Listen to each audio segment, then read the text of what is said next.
आज हम बना रहे हैं तिलकुट मिठाई, जिसे बनाने में सिर्फ 20 मिनट लगता है और इसका स्वाद बाजार के तिलकुट से भी बढ़िया है।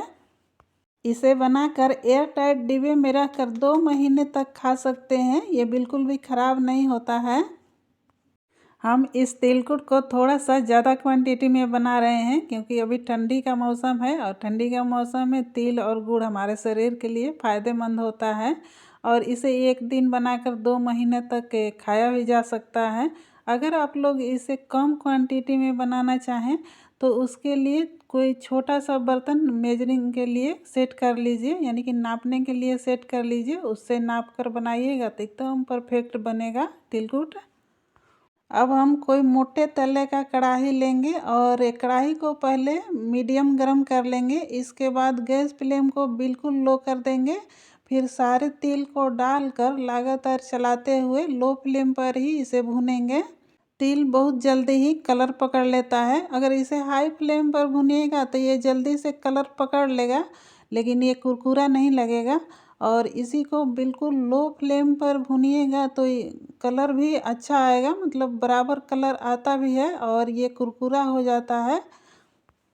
देखिए, इस कलर में जब तिल हो जाए और इसे इस तरह से उठा के कलछी से देखिएगा तो सारे के सारे तिल फूलकर गोल गोल हो जाएंगे, तो समझिए ये तिल भुना गया है। अब इससे ज़्यादा नहीं भुनेंगे, ज़्यादा भुनेंगे तो फिर ये तिल में तीखापन आ जाएगा। अब इसे क्या करेंगे कि एक बर्तन में पलट देंगे ताकि ये ज़्यादा ना भुनाए। अब उसी कढ़ाई में 2 कप गुड़ डालेंगे। ये भेली वाला गुड़ है जिसे हम चाकू से काट कर बारीक कर लिए हैं ताकि ये जल्दी से घुल जाए। अब इसमें हम आधा कप पानी डालेंगे। अब गैस फ्लेम को ऑन करेंगे और हाई फ्लेम पर इसे घुलाएंगे। इसे लगातार चलाते रहेंगे ताकि ये कढ़ाई के तली में पकड़े भी नहीं और चलाने से जल्दी से घुल भी जाता है। तो देखिए, इसमें एक उबाल आ गया। अब गैस फ्लेम को बंद कर देंगे और इस गुड़ को छान लेंगे ताकि इसमें जो भी इम्प्योरिटी होगा वो निकल जाएगा, यानी कि खर पतवार और बालू। इसे छानने के लिए थोड़ी सी बड़ी बर्तन लेंगे। कोई फाइबर के बर्तन नहीं लीजिएगा, नहीं तो ये पिघल जाएगा। और इसके ऊपर से हम कोई कॉटन के कपड़ा साफ़ सुथरा मजबूत ले लेंगे, इसी में छानेंगे। देखिए, इस तरह के छन्नी से भी छान सकते हैं, पर इस तरह के छन्नी से छानने से बारीक जो बालू होता है वो भी गिर जाता है और इस तरह के छन्नी में छानेंगे तो छन्नी ही पिघल जाएगा। तो सबसे बेस्ट तरीका है कि कॉटन के कपड़ा में छान लीजिए और इसमें बारीक से बारीक बालू भी छन जाता है।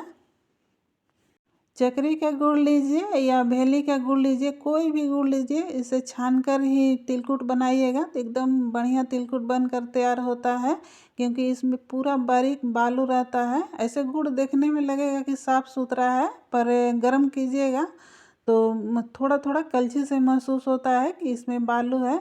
और इस तरह से छानने के बाद कढ़ाई को भी फिर से पानी से इसी तरह से धो लेंगे ताकि थोड़ा बहुत बालू अगर कढ़ाई में होगा तो वो भी निकल जाए। अब चारों तरफ से कॉटन को इस तरह से पकड़कर उठाएंगे तो देखिए, छन्नी की तरह ये गुड़ छन जाएगा। ज़्यादा इसमें कोई मेहनत करने का ज़रूरत नहीं रहता है। और इस तरह से 1 मिनट के लिए रखेंगे तो सारे गुड़ नीचे आ जाएगा। अब छाने हुए गुड़ को फिर से कढ़ाई में डाल देंगे। बर्तन में थोड़ा बहुत जो गुड़ लगा है उसमें 1 चम्मच पानी डालकर सारे गुड़ को निकाल कर डाल लेंगे। अब गैस फ्लेम को हाई करेंगे और गुड़ को फिर से पकाएंगे। और इधर देखिए, हम कपड़े को दिखा रहे हैं कि इस तरह से बारीक बालू है। तिलकुट खाते समय अगर ये दांत पर लगेगा तो फिर तिलकुट खाने का मन भी नहीं करेगा। गुड़ में भी अच्छे से उबाल आ गया। अब इसे 1 से 2 मिनट पकाएंगे। इसके बाद चेक करेंगे कि ये तैयार हुआ है कि नहीं। इसे बार बार चेक करना पड़ता है। गुड़ जब इस तरह से पककर हो जाए तो अब इसे थोड़ा सा पानी में थोड़ी सी गुड़ डालकर चेक करेंगे। थोड़ी देर के लिए रुक जाएंगे, तब तक हम गैस फ्लेम को लो रखेंगे और गुड़ को चलाते रहेंगे ताकि गुड़ जले नहीं। और देखिए, कुछ ही सेकंड में गुड़ ठंडा हो गया। तो इस तरह से हम गुड़ को तोड़ रहे हैं तो ये टूट नहीं रहा है, खींच रहा है तार की तरह। तो अभी ये तैयार नहीं हुआ है, थोड़ी देर के लिए और पका लेंगे। अब इसे बिल्कुल लो फ्लेम पर पकाएंगे, हाई फ्लेम नहीं करेंगे, नहीं तो गुड़ जल जाएगा। 20 से 30 सेकंड बाद फिर से चेक करेंगे। फिर से थोड़ा सा पानी में गुड़ का 2-3 ड्रॉप डालेंगे और कुछ क्षण के लिए रुक जाएंगे। तब तक गुड़ को चलाते रहेंगे ताकि गुड़ जले नहीं। कुछ सेकंड बाद ही गुड़ को उठाकर देखेंगे किस तरह से अब तैयार हुआ है। तो देखिए अब हम इसे तोड़ रहे हैं तो खींचकर टूट जा रहा है। तो ये बिल्कुल तैयार हो गया है। इससे ज़्यादा नहीं पकाएंगे, नहीं तो फिर तिलकुट हार्ड हो जाएगा। अब गैस फ्लेम को बंद कर देंगे और गुड़ को चूल्हे से उतार कर नीचे रख देंगे। इसके बाद इसमें तिल मिलाएंगे।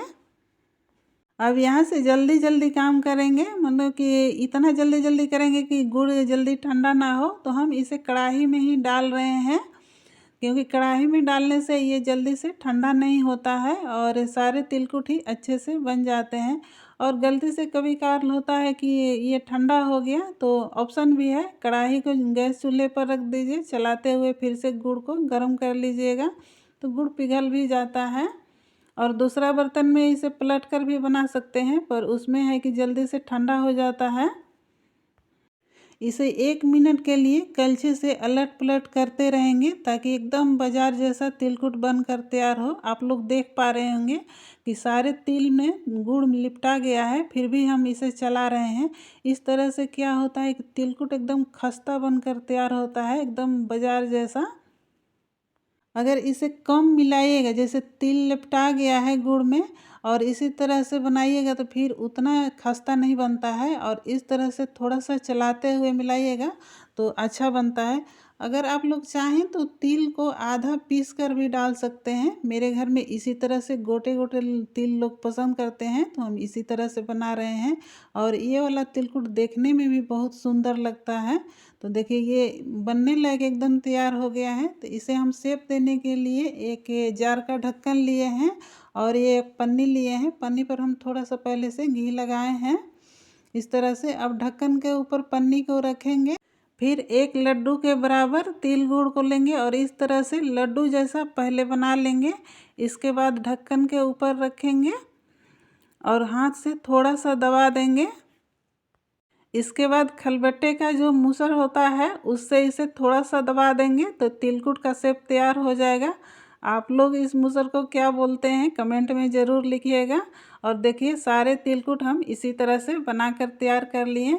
अगर आप लोग को मेरा ये तिलकुट बनाने का तरीका पसंद आया है तो मेरे वीडियो को कीजिए एक लाइक। और अगर आप लोग मेरे चैनल पर नए हैं तो मेरे चैनल को कीजिए सब्सक्राइब। सब्सक्राइब करने के बाद एक घंटी का ऑप्शन आएगा, उसे भी क्लिक कर दीजिएगा ताकि जो भी मैं रेसिपी डालूँ आप लोग के पास जल्दी से पहुँचे।